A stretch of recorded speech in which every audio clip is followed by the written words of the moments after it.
ministre o gollitiri hara a jeyi on tugiri ha lakara si o walike si o hoyɗa ko an o hoyɗata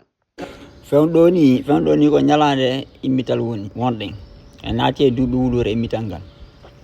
ɗe gande yimɓe no jokkino sakita ɗum ka réseau ji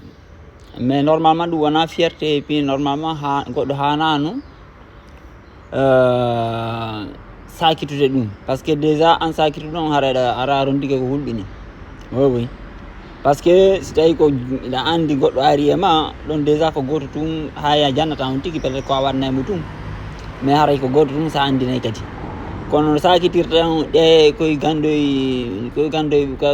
kono tigui nayi ko ganda e ɓaale ayi par ce que ɗum ɗo ko islam ji otaman on ni islam otaman on ko islam ɗo noon bonnifi men ko ɗi hikmaji ɗo ɗi bonnifi men ko ɗi woni probléme pour le tigui par ce que ha yimɓe kano kamen ɓe irodi e ɗe gande ɓe irodi e ɗe gande ha joni kamen hay debbo futaniɓe ɓe bonna fi makko gorko kadi futanike ɓe bonna fi makko a yaha ɗon fi tum ɗon fenkodir haala ɓe bonna fi ma complètement hoore haala piyo sama kala non seulement mi yaadi ko woni fierté e yaltugol inna eɗa wawi wadde goɗɗum contrôle a goɗɗo psychologiquement ɗum ɗon no kaani sa no kaani déjà et puis kadi ko piyon hulɓini ko ande no woodi rewɓe bus lettike saabu ɗum ay fan ɗo ni woɓɓe no lettade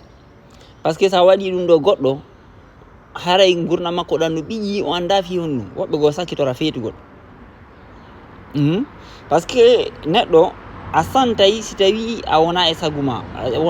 ma a yiye piiji ma eɗa waɗa ɗa essaya goɗɗum piiji bloqué hara a renti ɗum ɗo normalement no hanno feƴƴude mais a ronko ande ko fiyonno ɗi feƴƴa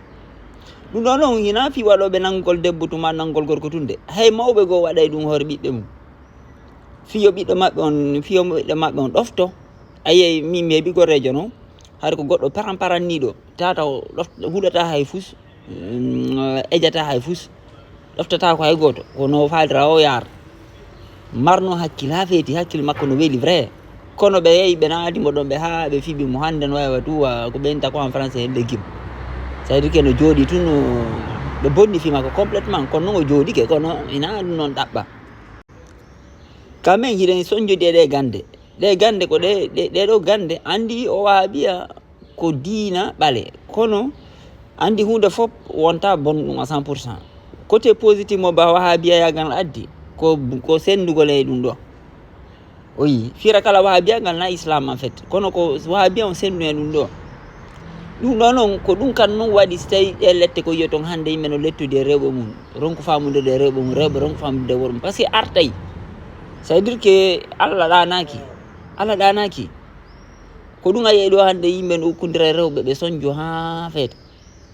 par ce que mawɓe maɓɓe har gollitira ɗin piiji joni noon kata on jokkitay ko ɗum portenta karma jokkitay joni nouveau génération hara ronku no soñji par ce que mawɓe lawat ɓe gollitira e piiji ɓe haɓɓa yimɓe ɓe letta yimɓe ɗi piiji fof c'est pas bon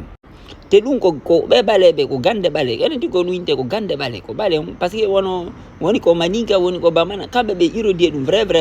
no tawa e culture maɓɓe net enen kadi ko yimɓe ɓe gollitira e ɗum moƴƴi kono enen toujours ɗen no normalement hay ɓawɗo seeɗa ka village hari goɗɗo mantorta no marɗe gande ɗe yimɓe ɓe nanda ɗum ko ɗum nanggui yimɓe joni ka réseau ji ɗo ar go yaltata ɓe ɗi piiji et puis no sa daari commentaire ji ɗi menen no merci honno merci yo goɗɗo jannuma ko haɓɓira goɗɗo mon frère si goɗɗo yiɗama woni ko gorko woni ko debbo mon frère siifu o siifa e anda peut être ko ɗon mo ɓe mo Allah arkisay ɗum ko ɗi gande ko gollitirɗen ɗum kon ko ɗum waɗi si hande ɓe ɓaleɓe no jooɗi hoore men no naadiren tant que noon e serta ley ɗum en soñjoto a wayi ɗum ɗo ko ɓe tertoɗen ɗum ɗo complètement par ce que ɗum ɗo gollitoro si waɗi piiji komo hoolaki Allah a oui par ce que si tawi goɗɗo yiɗama ça veut dire que ala falnaka mom wa c'est tout ena ya haɓɓu goɗɗo contre son gré par ce que ko ɗum woni haɓɓugol goɗɗo son gré et puis ɗo kadi c'est pire par ce que kaka esprit quoi ça veut dire que ɗum ɗo no waɗa goɗɗo o accita école makko ko ɗum o yejji o quand même hino jokka gorko ni terto école mum few terto hara ko jimum fokkitno ko marno ko avenir siko o ko ndira ɗon suka par ce que sukaɓe usu waɗa ɗi piiji koy e nder sama kala kono sukaɓe usu waɗa ɗi par ce que hara ɓe yawiti ɓe renta conséquence ɗi anno koko minni ɗo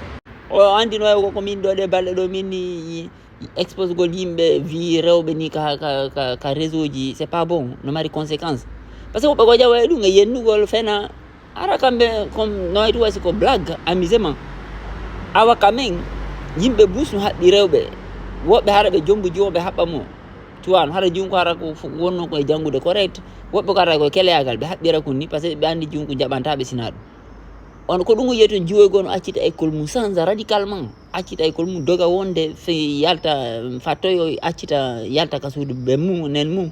hara jona nananta be fus worbe kadi pareil yoyi worbe no waylo ni tum vip wobbe ko kadi arata jande mum a wobbe ko kadi bonna boutikaji mum bonna commerce ji mum c'est-à-dire que halko complètement en fait ko sifa de gande de moƴƴa parce que esprit humain on ko libre ko non Allah tagiri mo o jonni mo liberté de choix jonno une fois bama stawi harayda andi ke no wodi goddum ka nder vima ko won ma combattude en fait na fi de mare andade rewbe go habbete aray mal worbe go habbete harabe andi be habba te moƴƴa kadi par principe même liberté neddo accita mo libre wano faaldira an won kadi ha yo accite libre ha subanto hoore ma kono yeloranta neddo fop yo wonu libre o suban hoore makko donc koy gandoy seytan iblis koy no doit combattre be yaltobe dum no yaltina wi ko ndo watte dum c'est pas bon franchement c'est no da andi a joddi ke mun ton peut-être no wodi no immodo do wa faamude vie on wa mo outil faamugol vie on kono ina habbugol goddo moƴƴa